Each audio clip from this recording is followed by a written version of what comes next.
مرحبا واهلا وسهلا فيكم بفيديو جديد من MHD Planet. بهذا الفيديو شباب خلينا نشوف انا وياكم كيف فينا نعمل مروحة دوارة باستخدام الاردوينو. وهيك خلينا نبلش.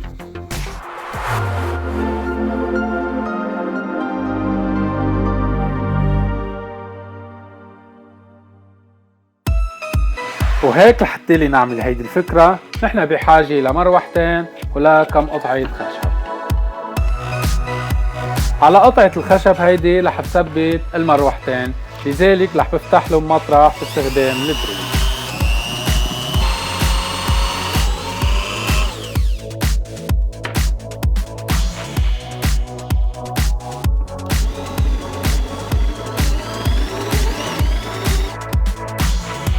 باستخدام قطعة الخشب الثانية رح كمان بفتح مطرح لحتى لي ثبت فيها هيدا البرغي والعزل.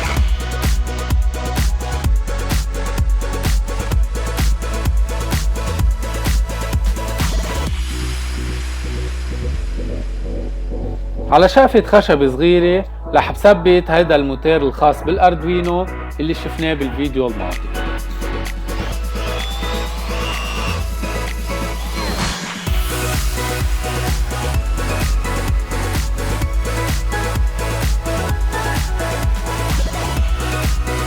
وكمان ثبت معه هيدي الزاوية الحادة.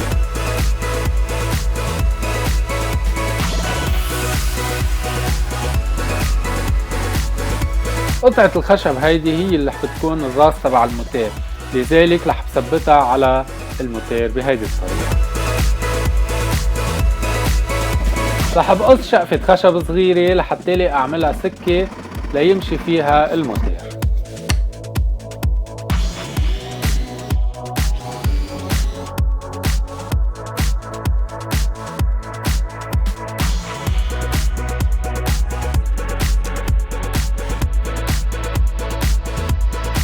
لأعمل لوحة التحكم رح بفتح مطرح للفأسات والريزيستانس بشقفة الخشب هاي.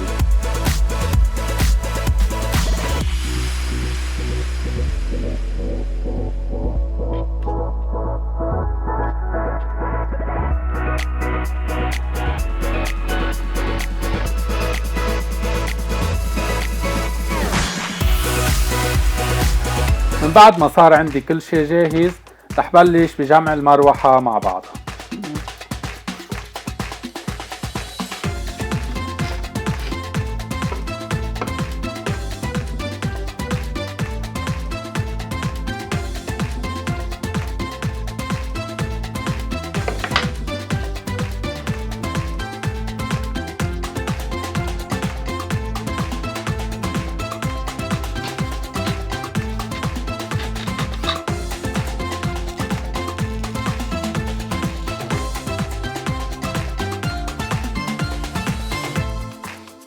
رح بوصل المراوح على هيدا الشريط وبجمع معه فأسة التشغيل من لوحة التحكم.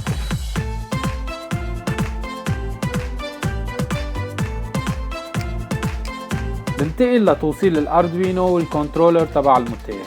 مخطط التوصيل رح بيكون بأسفل الفيديو. بوصل الكنترولر هيدي على الموتور وعلى شاحن تغذية براني 5 فولت. بجمع مع الاردوينو الريزيستانس والكنترولر تبع الموتور وبحط لها بطارية 9 فولت وبوصلها على الفأس.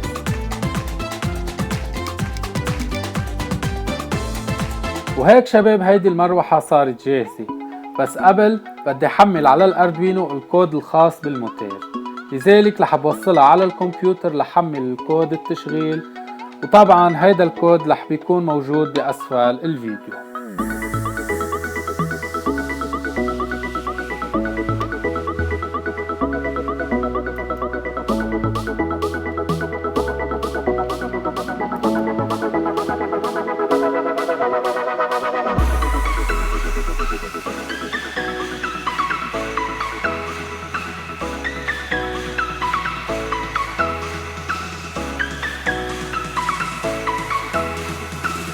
مثل ما شايفين كيف عم بقدر اتحكم بسرعة دوران المروحة من خلال هيدا الريزيستانس.